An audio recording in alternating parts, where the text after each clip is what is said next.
नमस्कार, मी प्रियंका. आपल्या चॅनलमध्ये पुन्हा एकदा स्वागत आहे. आपण आजच्या व्हिडिओमध्ये बघणार आहोत इलेक्ट्रिकल इंजिनियर या कोर्सबद्दल माहिती. व्हिडिओला सुरुवात करण्यापूर्वी सगळ्यांना विनंती आहे की व्हिडिओ शेवटपर्यंत बघा आणि चॅनलला सबस्क्राइब करा. तर आपण आजच्या व्हिडिओमध्ये बघणार आहोत की इलेक्ट्रिकल इंजिनियर म्हणजे काय. आपल्याला जर इलेक्ट्रिकल इंजिनियरमध्ये ऍडमिशन घ्यायचं असेल तर पात्रता कोणकोणती लागते, त्याच्या शाखा कोणकोणत्या आहेत, त्यामध्ये सब्जेक्ट कोणकोणते असतात, आपल्याला कोणकोणत्या करिअरच्या संधी उपलब्ध आहेत, हे सगळं आपण आजच्या व्हिडिओमध्ये बघणार आहोत. तर फर्स्ट व्हिडिओला सुरुवात करूया. आपण बघूयात की इलेक्ट्रिकल इंजिनियर म्हणजे काय. तर इलेक्ट्रिकल इंजिनियर म्हणजे ज्या विद्युत शाखा आहे त्याचं वितरण झालं किंवा त्याचे डिझाईन झालं या संबंधित जी माहिती असते आणि ही माहिती शिकणं आणि त्याच्याविषयी ज्या न्यू टेक्नॉलॉजी आलेली आहेत या सगळ्याची माहिती घेणं हे एक मुख्य उद्दिष्ट इलेक्ट्रिकल इंजिनियर यामध्ये शिकवलं जातं.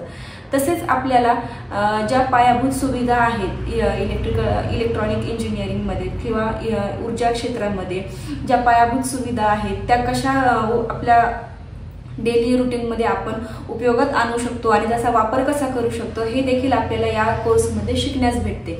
तर आता पाहूयात की याच्या शाखा कोणकोणत्या आहेत.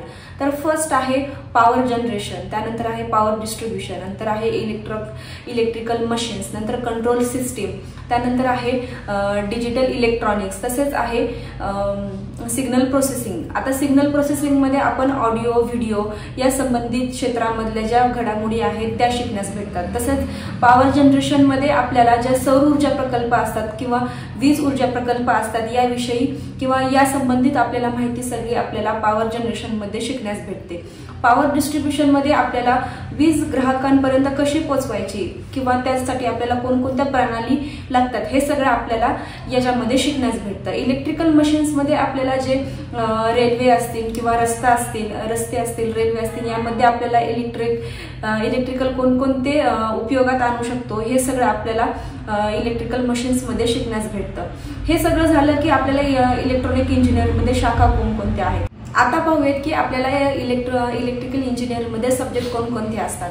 फर्स्ट आहे विद्युत सर्किट अँड नेटवर्क, त्यानंतर आहे इलेक्ट्रोमॅग्नेटिक फील्ड, त्यानंतर आहे power system, control system, analogue and digital electronics, तसेच इन्स्ट्रुमेंटेशन अँड मापन. हे सगळे सब्जेक्ट आपल्याला इलेक्ट्रिकल इंजिनिअरमध्ये शिकण्यास भेटतात.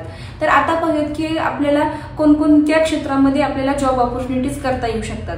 आता फर्स्ट आहे वाहन क्षेत्र झालं, उद्योग क्षेत्र आहे, नंतर आपण गव्हर्नमेंट आणि प्रायव्हेट सेक्टरमध्ये सुद्धा काम करू शकतो. तसेच स्वतःचा एक बिझनेस सुद्धा स्टार्ट करू शकतो त्यामध्ये. त्यानंतर आपण लेक्चरशिप म्हणून सुद्धा जॉईन करू शकतो आणि आपण एक सायंटिस्ट म्हणून म्हणजे वेगवेगळ्या ज्या टेक्नॉलॉजीज आहेत एक सायंटिस्ट म्हणून सुद्धा आपण या क्षेत्रामध्ये काम करू शकतो. तर आता पाहूयात की जर आपल्याला इलेक्ट्रिकल इंजिनिअरिंगमध्ये ऍडमिशन घ्यायचं असेल तर पात्रता कोणकोणती लागते.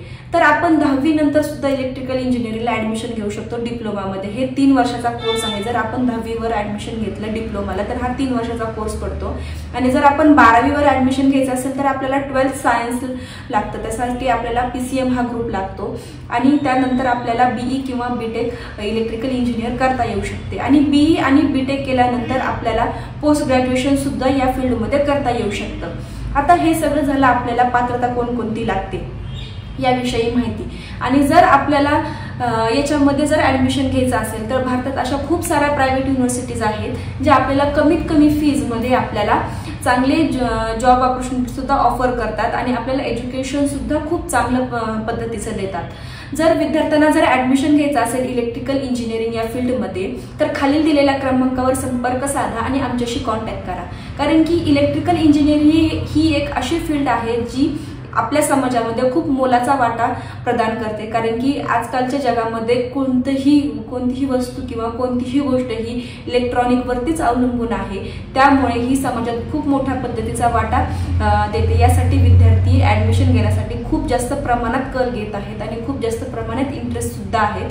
जर विद्यार्थ्यांना ऍडमिशन घ्यायचं असेल तर आमच्याशी कॉन्टॅक्ट करा आणि खालील दिलेल्या क्रमांकावर संपर्क साधा. धन्यवाद.